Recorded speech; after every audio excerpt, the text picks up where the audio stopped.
जय भीम। कहते हैं कि इस दुनिया में लोग आज अंधकार की तरफ इस तरह डूबने लगा है कि अपने प्रकाश को भूल गया है। इस दुनिया की इस कड़वी सच्चाई है कि अच्छे काम करने के लिए दर दर भटकना पड़ता है और बुरा काम करने के लिए कहीं नहीं भटकना पड़ता है।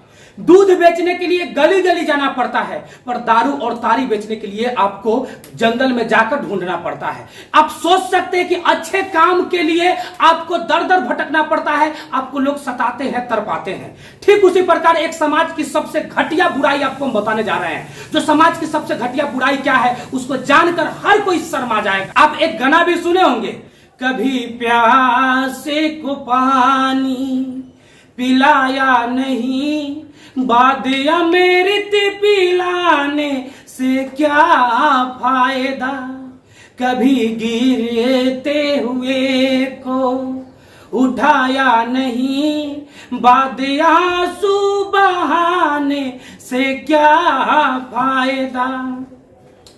मैं तो मंदिर गया पूजा आरती की, पूजा करते हुए ये ख्याल आ गया, कभी माँ बाप की सेवा की ही नहीं, बाद तीर्थों में जाने से क्या फायदा। आप समझ भी गए होंगे कि हम किस बुराई की बात करते हैं।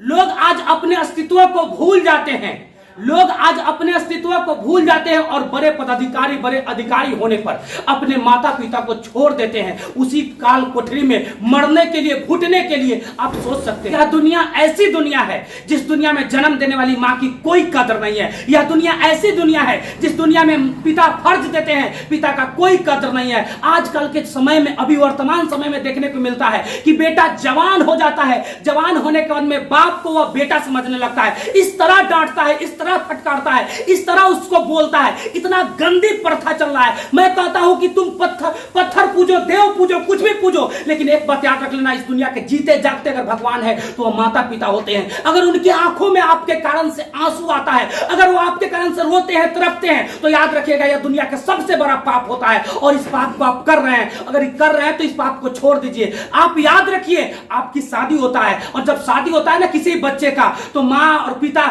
उत्साह होकर शादी करते अपने बच्चे का, लेकिन शादी के बाद होता क्या है, बच्चे अपने माता पिता से प्रेम उतना नहीं करते हैं जितना पहले करते थे और वह अपने माता पिता से लड़ने लगते हैं। किसके लिए? एक नागिन के लिए। एक नागिन के लिए अपने माता पिता से वह लड़ने लगते हैं, उसको डांटने लगते हैं, उसको फटकारने लगते हैं और कुछ भी लाते हैं ना तो उसको हाथ से ऐसे छुपा कर लाते हैं और पत्नी के हाथ में थमा देते हैं कि दिखा कर और खिड़की से गिरा देना। यह इतनी गंदी प्रथा। लोग भगवान भगवान करते हैं। मैं भी कहता हूं कि दुनिया में भगवान है, लेकिन है कौन? ये तो सच है कि भगवान है मगर फिर भी अनजाने हैं।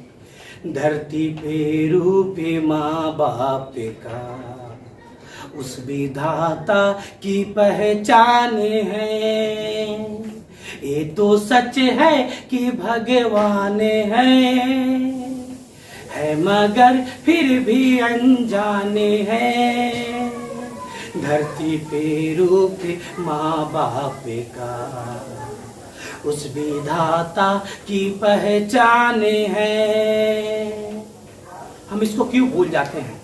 इस धरती पे रूप अगर माता पिता का है तो अब विधाता की पहचान है। इसके बाद भी हम भूल जाते हैं, इसके बाद भी उनको सताते हैं, उनको एक एक रोटी के लिए तरपाते हैं, उनको प्रेम की बोली के लिए तरपाते हैं। यह नालायकता नहीं है तो क्या है? आपको हम हाथ जोड़कर विनती कर रहे हैं, कोई भी अगर मेरे वीडियो को सुन रहा है, समझ रहा है, तो याद रखिएगा मेरे भाई, आपके कारण से आपके माता पिता अगर रोते हैं तो यह दुनिया का सबसे बड़ा पाप है। इसलिए आप ऐसा पाप नहीं कीजिए। इस दुनिया में जितने भी महापुरुष कहते हैं ना कि 100 साल भेड़ बकरियों के जीवन जीने से अच्छा है कि शेर का जीवन जिए, एक आदर्शवादी जीवन जिए, एक अनुशासनवादी जीवन जिए। अगर अनुशासनवादी जीवन नहीं जीते हैं तो आपका जीवन नरक की समान है। याद रखिएगा, जीना मरना इस दुनिया की सच्चाई है। आज जी रहे हैं तो आज अंधकार में है कि हम मरने वाले नहीं है। जिस दिन मरने के हालात में आइएगा ना, उस दिन आंसू गिरेगा तो यही आंसू बोलेगा कि तुम ऐसा पाप क्यों किया, तुम अपने माता पिता को क्यों गाली दिया। जब बच्चे का जन्म होता है तो उसी समय माता पिता उसके बारे में सोचने लगते हैं कि इसको यह बनाना है, वह बनाना है। लेकिन जब बच्चा उस पद पे चला जाता है तो अपने माता पिता को